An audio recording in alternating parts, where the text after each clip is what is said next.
Hi everyone, how I hope everybody's doing okay and you guys are having a wonderful semester. So today we're going to talk about media and immigration, and I just want to point out that pay attention to the instructions of the response essays, because now I'm using self-assigned, and to make sure that you guys are not doing any plagiarism. Please let me know if you have any questions. So let me share the PowerPoint that I have here, which is about media and immigration. So basically, as we have learned so far, the media outlets and the internet. One of the theories that is important to pay attention to in sociology is the moral panic theory. According to Cohen, this is the reaction of a society against a specific social group based on beliefs that this subgroup represents a major threat to society. Usually the information is spread in exaggerated and fabricated by what Baker calls moral entrepreneurs, who create, these are people in power like politicians or pundits, who create a threatening situation with inflated rhetoric and develop a sense of fear against a particular group. Commonly, this rhetoric is spread with the use of popular and mass media, newspapers, headlines, radio shows, television programs, websites, weblogs, discussion forums, etc. Such outlets divert society's attention from the real problems of society. And those who are in control utilizes resources such as politics, social status, gender, wealth, religious beliefs, and mobilization of the masses to dominate both materially and ideologically the information targeting the subordinate group. And I'm providing a video in the module about what is a moral panic, which is, they explain more, in detail. Also, you guys are supposed to read this, the Latino cyber moral panic process in the United States, this article. And here, it talks about how moral panics happen in times of uncertainty. A particular group of people, which is considered a threat by the moral entrepreneurs, is targeted and used as a scapegoat to blame on them the ills of society. This group is called the folk devils. Okay. This will keep the public distracted from the real ills of society. For example, if Congress doesn't act, all Americans will lose a huge part of their Social Security benefits in a few years. Here, in the slides, you guys can click, and I'm providing an article which explains how our Social Security system is a threat, but nobody talks about it. It's not in the news, So using immigration, criminalizing immigrants is a very good tool to discover people from the real problems that we're facing. Anyway, let's see. So there are 4 stages of the moral panic, and in this article, the Latino Cyber Moral Panic, Flores Jeffal, which is myself, Vidales and Limons, add an additional stage to these 3 phases that Cohen has, presented, but we're only going to talk about these 3 stages right now. So the awareness stage, and then the moral conversion, and then the moral panic. So in the awareness stage, a message is generated in relation to a problem by citing statistics, case examples, presenting experts to justify those claims, and using intense rhetorical methods. Then the second stage is moral conversion that draws upon elements of drama, novelty, and cultural needs, in which entrepreneurs utilize wide media coverage and often seek celebrities or political leaders to convince the masses. Through these surrogate sponsors, moral entrepreneurs legitimate the claims and convince the public to join the movement against these particular folk devils. In the final stage, the moral panic, there is a temporary and widespread concern about a problematic issue promoted both by the media and legislative attention. Furthermore, formal and informal communication outlets draw attention to the specific targeted group or folk devils, who become the scapegoats for larger social society. And then, like I was saying, Flores Vidales and Plemons then add another stage, which is the public action stage, where people are, sort of like doing something about it. Okay, so that's in the article.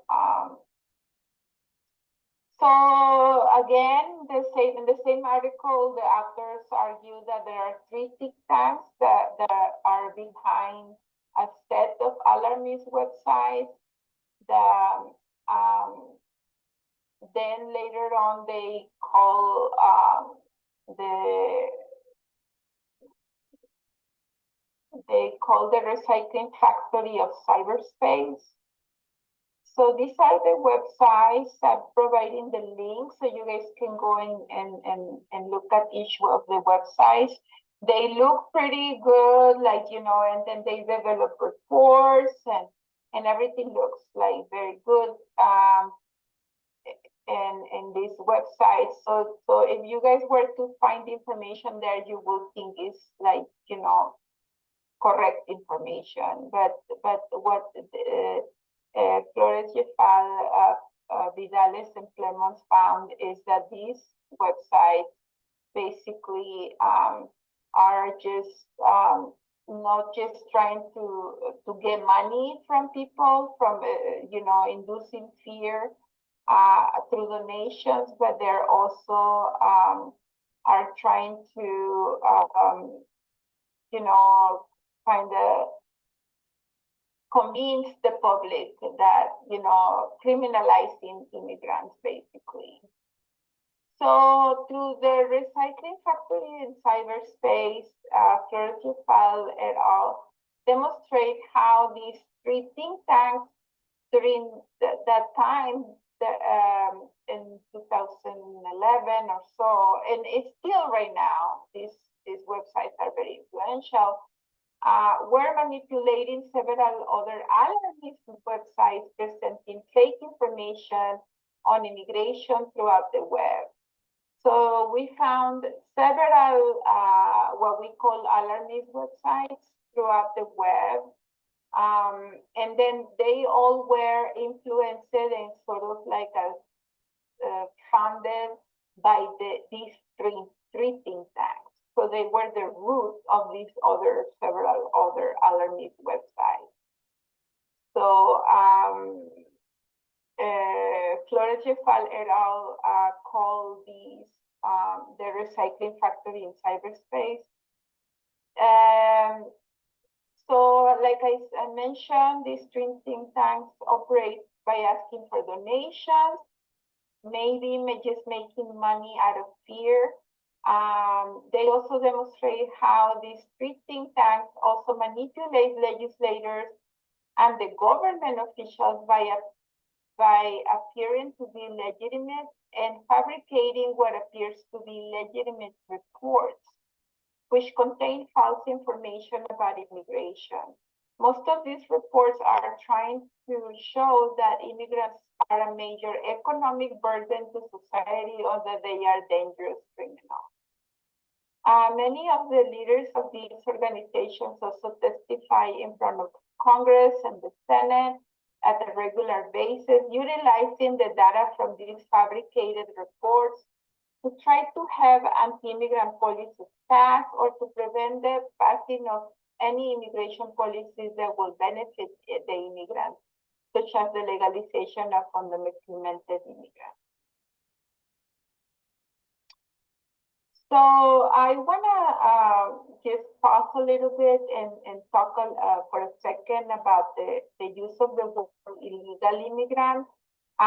Please, at this point in the semester, I want you guys to stop using this word. I don't want anybody to have any of these words used in the writing. If they do so, you guys are gonna have to correct it, okay? Or you're gonna get a bad grade. The word illegal is usually used as a derogatory term to denigrate immigrants. It is very much used on the media.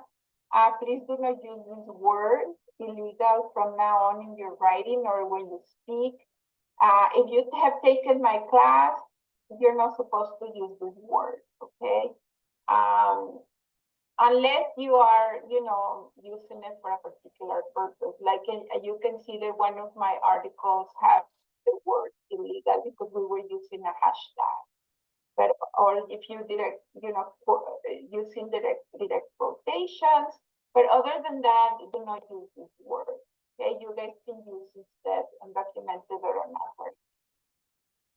So in the Latino Cyber Moral Panic article, it is mentioned that the following from analyzing a report produced by one of the three think tanks.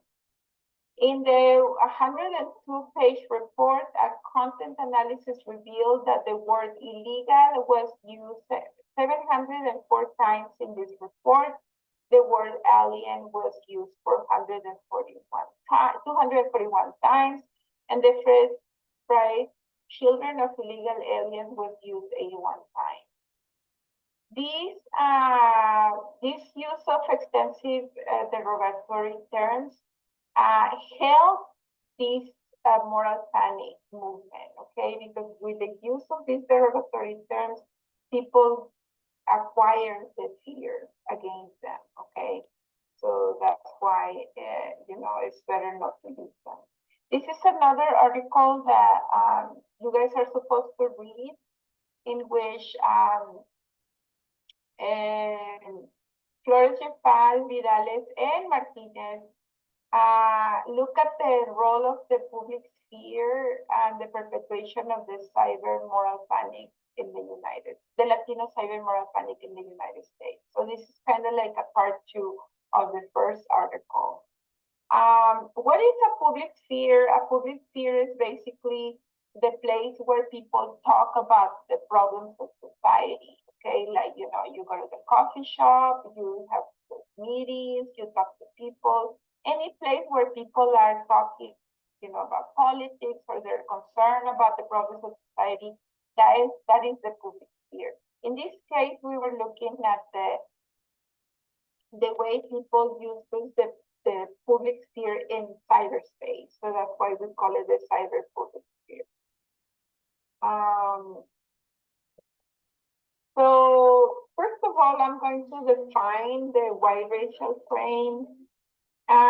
So from Joe Fagan, he's a Texas A&M, a frame is a way of understanding the world that structures the thinking process and shapes what people see or do not see. So that's in our brain, okay?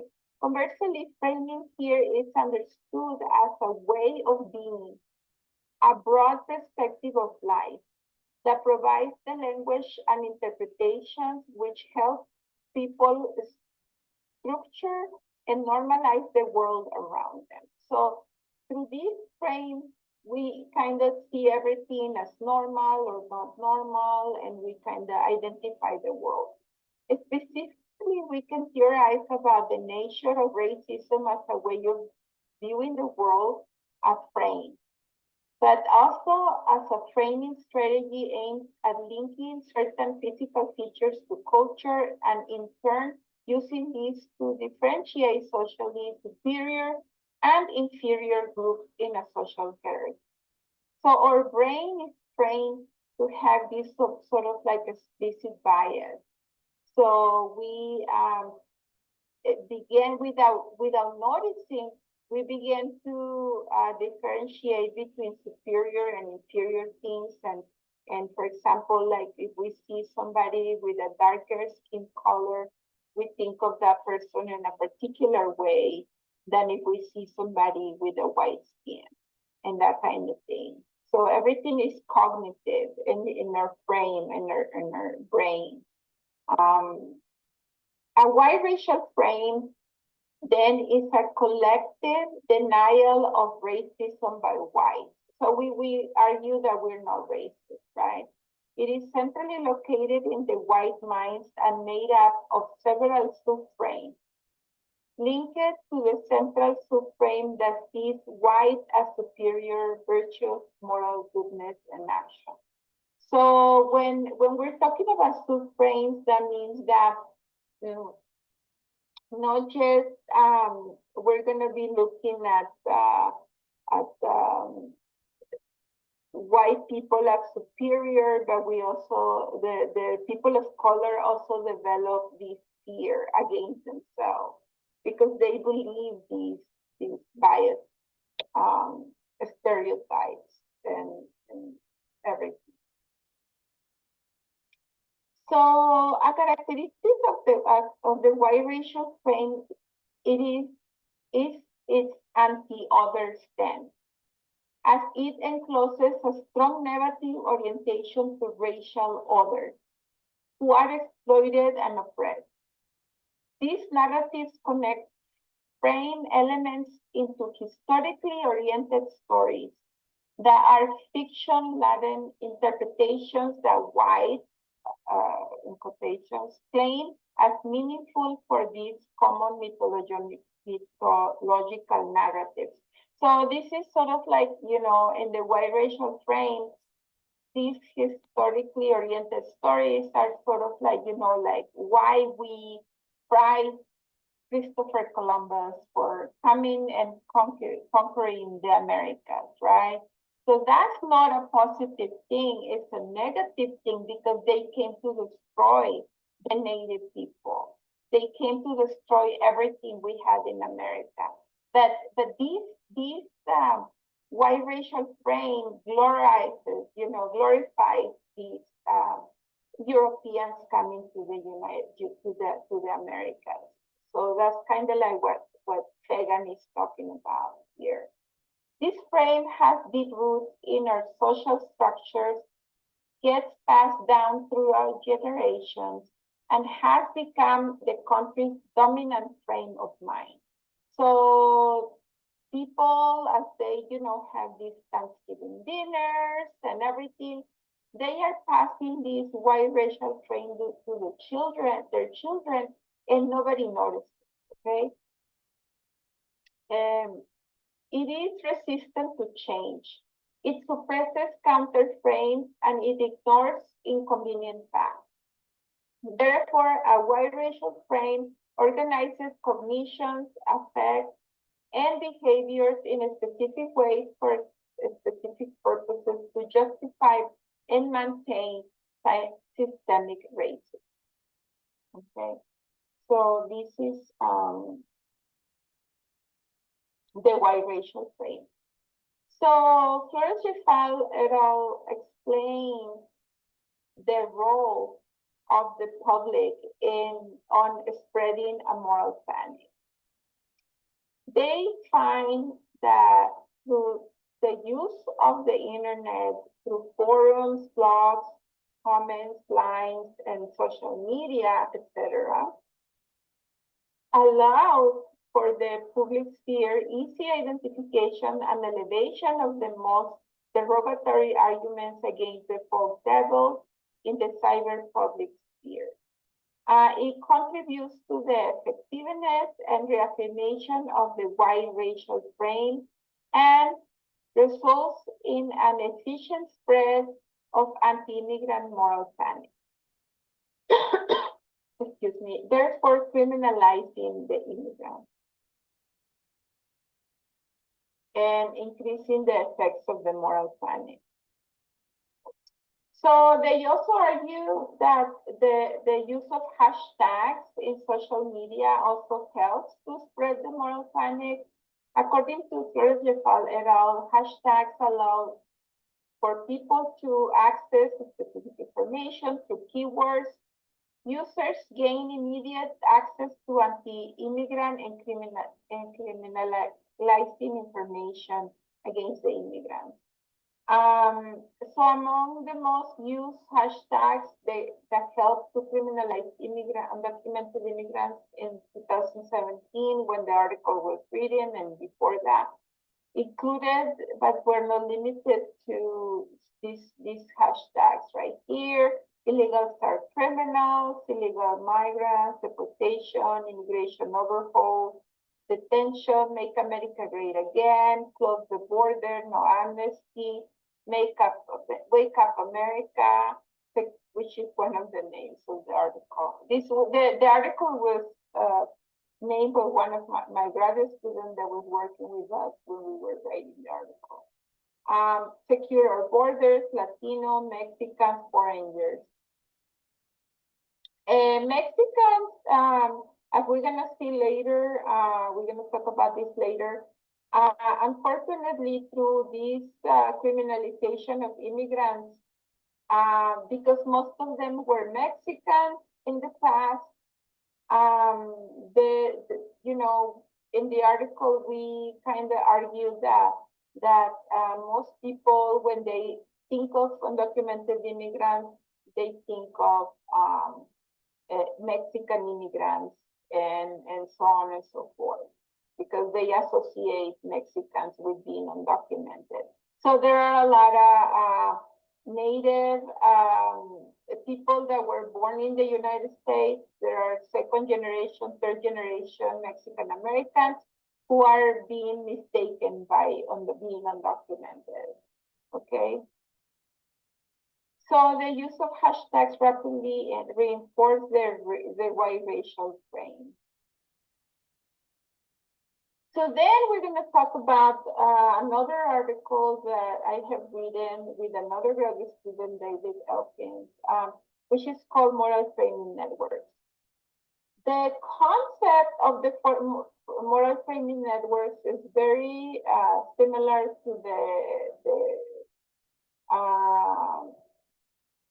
the migration trust network concept, in which we're gonna understand these networks as monitoring each other. People in the same network are monitoring each other to see what they're doing, what their behavior and that kind of thing. So remember that, okay? So according to Flores Lefal and Elkins, by manipulating the minds of a particular sector of the public sphere through claims against the folk devils, accusing them of being deviant and morally wrong, moral entrepreneurs, who are the people in power, can induce fear in a particular sector of the public sphere that shares those same moral values being violated, or a moral framing network. So, for example, it can be a moral framing network of liberals, or it can be a moral framing network of conservatives, or it can be a moral framing network of Catholics, or, so these are a particular set of people with the same set of values, okay? And so they are following a particular person in power.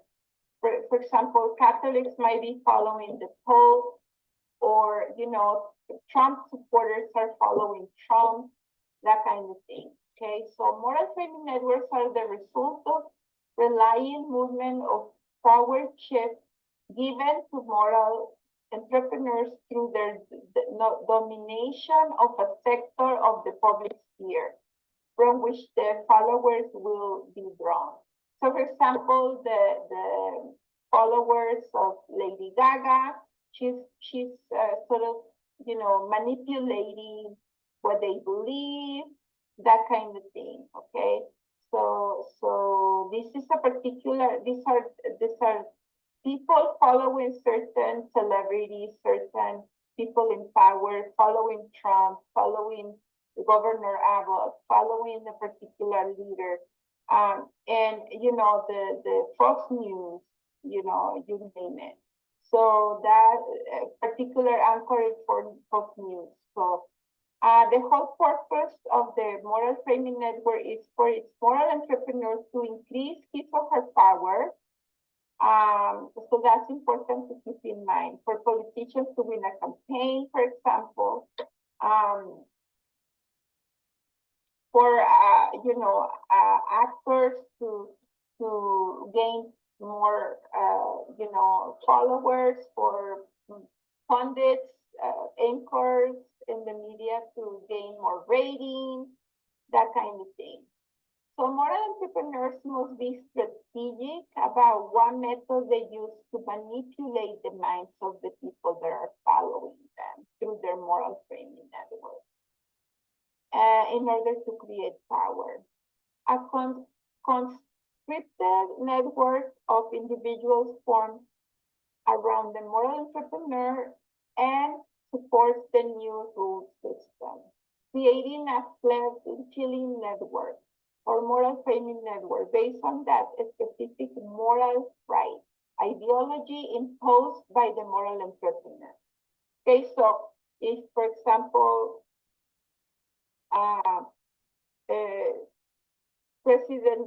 former President Donald Trump is talking about making America great again because America is not great anymore. So the people, the followers are kind of adopting the ideology. Okay, so, and that's the right ideology that is imposed by this particular moral entrepreneur, which is Trump. For example, if the moral entrepreneur wants everyone to believe that immigrants are a threat, they will find the strategies to make their followers believe that immigrants are criminals, like in the case of the article in the media and the testimonies of who is the case is the moral entrepreneur, Governor Abbott. So I'm sorry, there is a spelling here, but I corrected the slide. So at Texas, so for example, I'm providing in the slides this article which talks about the Texas neighborhood became a target of the right over immigration, and locals are pushing back. So this is basically like a neighborhood that was by Governor Abbott was saying that they were under a threat by the immigrants, and it's not really the truth. So they're trying to tell everyone that that's not true what they're saying. So in most cases, the members of the moral framing network do not have any access or they have very little access to more accurate information, as the accurate information is not made available to them in the social media, given that they avoid to get the information from other sources. So in general, like I was saying, the members of this moral framing network are monitoring each other in the network. And so, for example, if I'm not a Trump supporter and I put something about Trump in my social media, then everybody else in my moral framing network is going to be mad at me because I'm kind of like, you know, promoting something that goes against the values of my network, of my moral framing network. So that's basically what's happening here. So this is how, through moral framing networks, misinformation from moral panics is tracked in the media outlets and within these migration trust.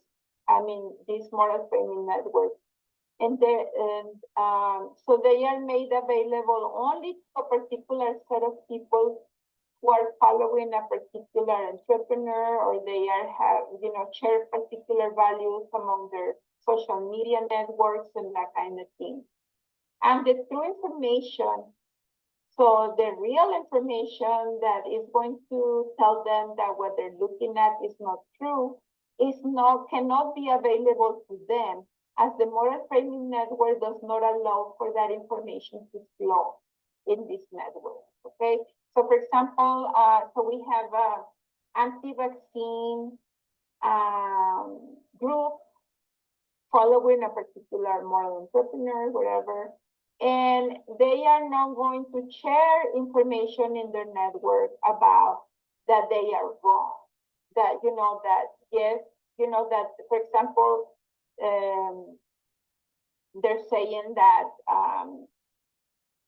there was,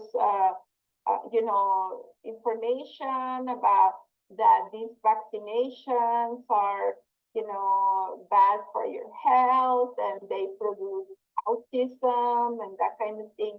And basically, if you look at the correct information, the person that publishes this information that vaccinations cause autism, that person was lying. It was fabricating the information. It was an academic fabricating this information to kind of scare people from getting vaccination. But it is very difficult to explain someone that believes that it does not true. Okay, because they are not, they don't see, first of all, they don't see that information, and if they see it, they ignore it. Okay, so that's basically, an example. So we're almost done. So the Alexa, stop. Oh, sorry, my Alexa she's listening to me.